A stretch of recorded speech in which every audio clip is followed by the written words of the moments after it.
अरे देखो ना, पॉइंट फॉर्म और पहला ही तो बताया है। फॉर्म क्या था? यदि कोई सर्कल है x square plus y square equal to a square या आर स्क्वायर, तो इस सर्कल पे कोई पॉइंट है x1 y1, इस दिए हुए पॉइंट पे यदि टेंजेंट ड्रॉ करना है और उस टेंजेंट को लिखना है तो कैसे इक्वेशन लिखते थे? x x1।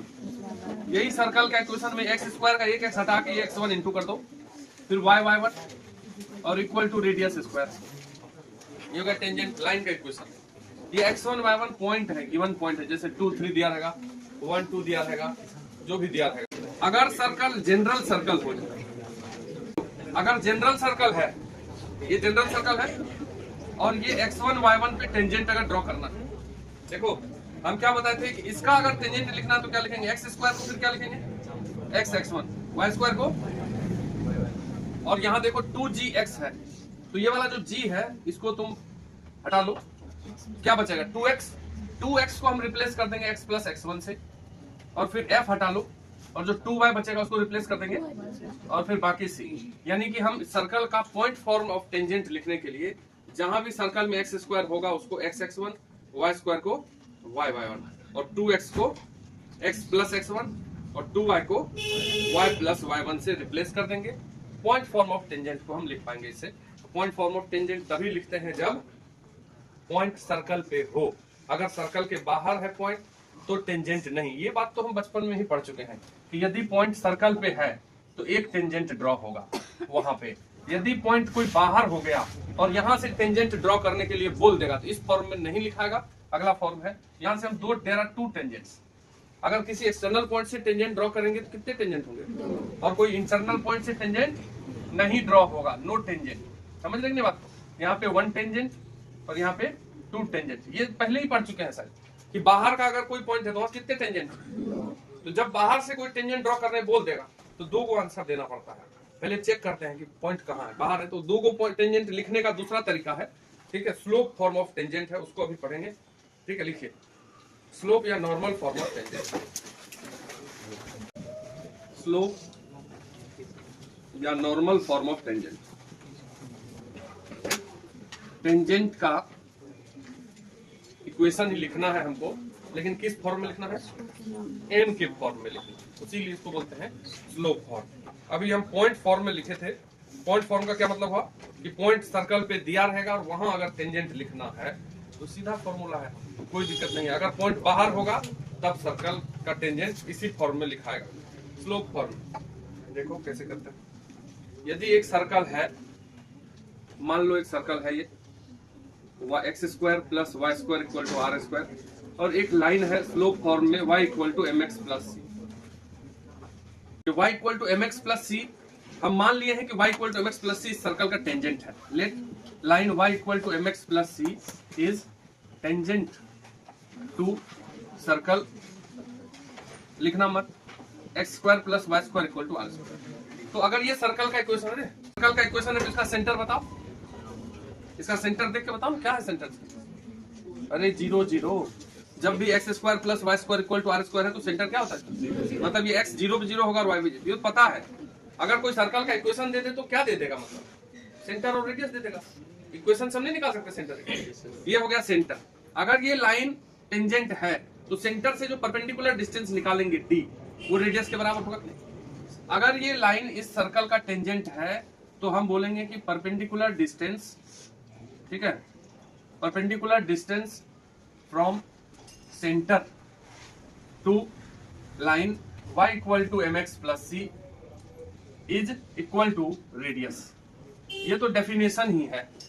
अगर कोई लाइन किसी सर्कल का टेंजेंट है तो सेंटर से परपेंडिकुलर डिस्टेंस रेडियस होता है।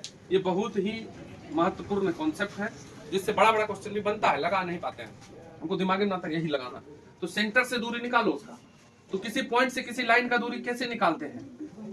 तो पॉइंट को उसको रख दो, तो एक्स वाई की जगह 0 0 तो बचेगा c mod divided by root under x का कोफिशिएंट का स्क्वायर एम स्क्वायर और y का कोफिशिएंट तो 1 ही है तो 1 plus m square equal to radius.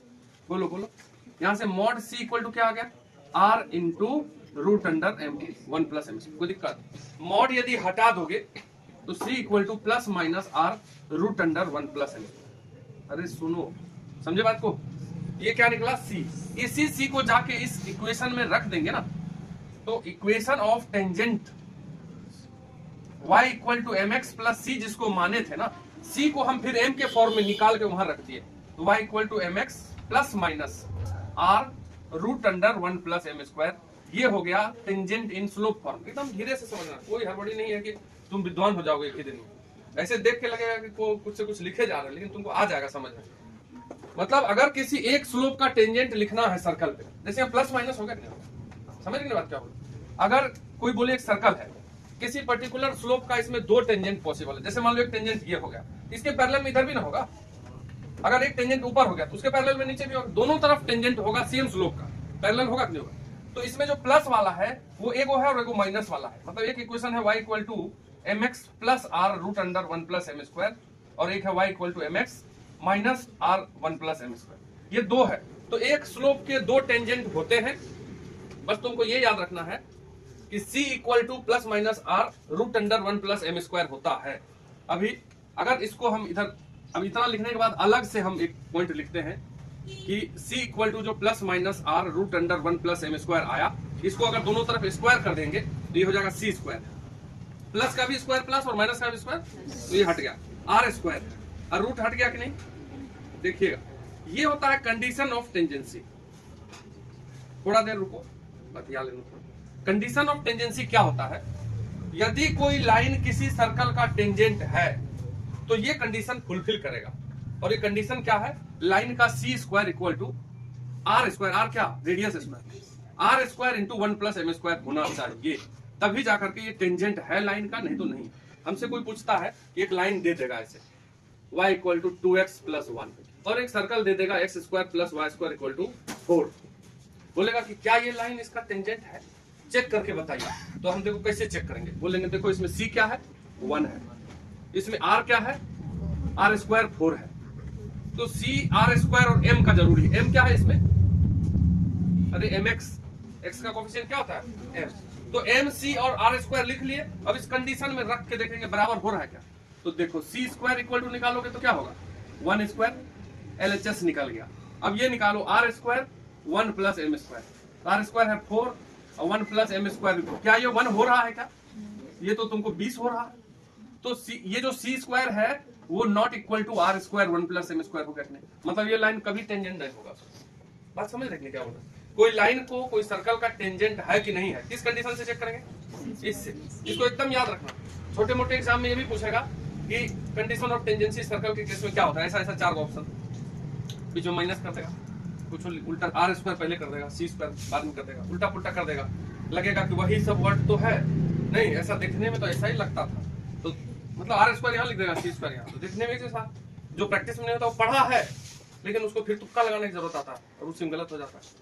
तो c square equal to r square into 1 plus m square, condition of tangent. पहले तो ये लिखो और फिर पहले ये लिखना टेंजेंट वाला, फिर ये बाद में कंडीशन ऑफ टेंजेंसी।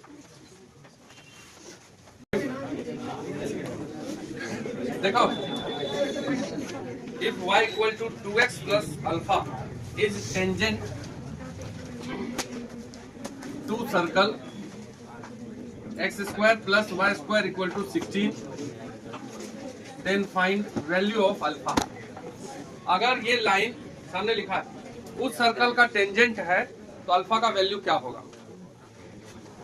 बताओ, लाइन दिया हुआ है y equal to 2x plus alpha, तो इसमें m क्या हो गया? 2, और c क्या हो गया? अल्फा। ये लाइन से हम निकाल लिए। अब सर्कल दिया है x square plus y square equal to 16, तो ये 16 ही ना r स्क्वायर है, तो ये 3 वैल्यू ही तो कंडीशन में आता है। कंडीशन ऑफ टेंजेंसी, टेंजेंट होने के लिए क्या कंडीशन होना चाहिए? वो है क्या है बोलो? c square equal to r square 1 plus m, तो c स्क्वायर यानी कि अल्फा स्क्वायर, r स्क्वायर यानी कि 16, 1 प्लस एम स्क्वायर, तो m 2 है तो 2 का स्क्वायर 4, तो ये हो गया अल्फा स्क्वायर इक्वल टू 16 गुना 5 80, alpha equal to root under कितना हो जाएगा? 80। कितना हो गया root under 80? 4 root 5 plus minus 4 root 5। Alpha का वैल्यू क्या हो जाएगा? Plus minus 4 root 5। सी का वैल्यू 2 आता था ना प्लस माइनस करके, इसमें भी 2 को अल्फा आया, निकाल लेते हैं। चलो, find condition of tangency, find condition for, find condition if line lx plus my plus n equal to 0, find condition if line lx plus my plus n equal to 0 is tangent to the circle, is tangent to the circle x square plus y square equal to r square। अगर ये line इस circle का tangent है तो इसके लिए क्या condition होना चाहिए? बस ये कंडीशन वाला प्रॉब्लम कई जगह पे मिलेगा आगे, तो तुमको बस हल्का सा सॉल्व करना है। कैसे कैसे करोगे करो। तो देखो, थोड़ा सा बुद्धि भी खोल के रखना है।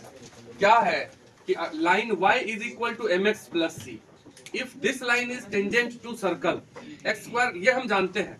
क्या जानते हैं कि अगर line y equal to mx plus c tangent हो इस सर्कल का, तो कंडीशन होता है c square equal to r square 1 plus m square whole square square. ये टेंजेंसी है। तो हमारा लाइन तो इस फॉर्म में है ही नहीं। सबसे पहली बात समझ गए ना बात को? ये चल रहा था दिमाग में जिसको, वो ठीक सोच रहे थे। हमारा लाइन है lx plus my plus c, ये कहाँ है y equal to mx plus, ये तो जनरल फॉर्म हो लाइन का। लाइन का जनरल फॉर्म क्या होता है? ax plus dy plus c, उसी फॉर्म में है। लेकिन स्लोप इंटरसेप्ट फॉर्म में लाइन दिया था y equal to mx plus, पहले बदलेंगे, y वालों को इधर रख लो, बाकी उधर भेज दो, माइनस lx माइनस c। फिर इस m को भी हटाइए, तो y equal to minus l by m x minus c by m. अब ये ठीक है नहीं? समझ रहे बस क्या हो गया? अच्छा, यहाँ n है तो n है, चलो बढ़िया। तो ये हो गया तुम्हारा माइनस n बाई एम, ठीक। तो ये जो x का कोफिशिएंट है यही है slope of line. Slope of line जो माइनस l बाई एम हुआ, इसको हम अब कैपिटल M लिख देते हैं, क्योंकि स्मॉल m यूज में ले आए हैं, बार बार उसको कैसे लिख सकते हैं। और इंटरसेप्ट जो है ये c नहीं, c की जगह क्या हुआ? माइनस n बाई एम हुआ। ये हो गया m, ये हो गया c, m और c। अब सर्कल का देख लो, रेडियस स्क्वायर ही है लिखा हुआ।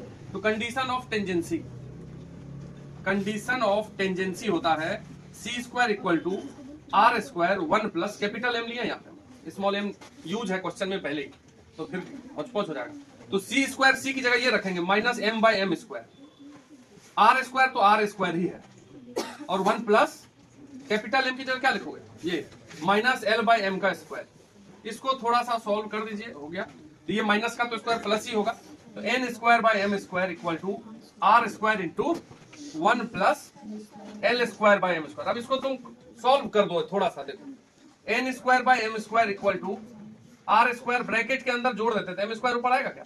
m square plus l square by m square भी कट गया कि नहीं कट गया? ये और आसान हो गया। n square is equal to r square m square plus l square. यही हो गया कंडीशन ऑफ टेंजेंसी। ऐसा ऐसा 4 ऑप्शन दिया रहेगा। नहीं, चलो अगला लिखो, टेंजेंट या फिर parametric form of tangent. Parametric tangent का अभी 2 फॉर्म पढ़े कि नहीं? कौन सा 2 फॉर्म पढ़े बोलो? पॉइंट फॉर्म और स्लोप फॉर्म। ये तीसरा है parametric form of tangent. Parameter क्या होता है, वही बात डिस्कस किए हुए हैं। देखो देखो देखो देखो, यदि x बराबर cos थीटा है और y बराबर sin थीटा है, तो x भी थीटा से दोस्ती किए हुए है। अरे इधर देखिए, x भी किससे दोस्ती किए हुए है? थीटा से रिलेट कर रहा, और y भी थीटा से दोस्ती कर रहा। तो x y क्या सोचता है, क्यों ना थीटा हटा दे, हम ही दोनों दोस्ती कर लेते हैं। ऐसा कई बार होता है कि बीच वाला को हटाओ, ठीक है, और डायरेक्ट हमसे बात करो। ऐसा कई बार बिजनेस में भी होगा आगे चल के। नहीं, जो बिजनेस के लिए मिलवाया दूसरे से, उसको आउट कर दिया। डायरेक्ट बिजनेस सही रहता।